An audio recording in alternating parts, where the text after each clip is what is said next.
เรือมังกรชิงแชมป์โลกวันที่ 4 เรือเล็ก 10 ฝีพายทีมผสมทีมชาติไทยไม่ทำให้ผิดหวังนะครับป้องกันแชมป์โลกระยะ 200 เมตรได้สำเร็จครับการแข่งขันเรือมังกรชิงแชมป์โลก 2019 ที่อ่างเก็บน้ำมาบประชันจังหวัดชลบุรีวันนี้เป็นการแข่งขันในระยะ 200 เมตรทุกรุ่นครับโดยรุ่นประชาชนทั่วไปเรือเล็ก 10 ฝีพายทีมผสมรอบชิงชนะเลิศฝีพายไทยในลู่น้ำที่ 3 เจ้าของแชมป์เก่าเร่งจ้วงฝีพายขึ้นนำแบบม้วนเดียวจบเข้าเส้นชัยเป็นลำแรกที่เวลา 50.79 วินาทีคว้าเหรียญทองพร้อมกับป้องกันแชมป์ได้อีกครั้งส่วนเหรียญเงินแคนาดาเวลา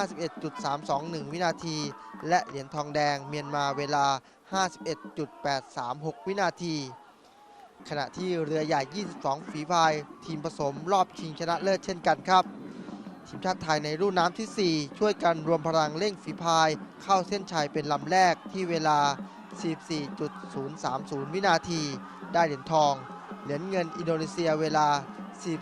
44.609 วินาทีและเหรียญทองแดงจีนเวลา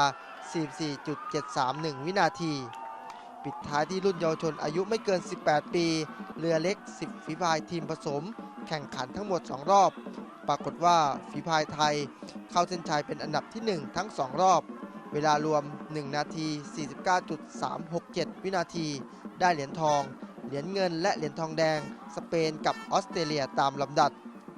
นิวัฒน์สุริยะถ่ายภาพเจษฎาเถื่อนเฉยรายงานจากอ่างเก็บน้ำมาบประชันจังหวัดชลบุรี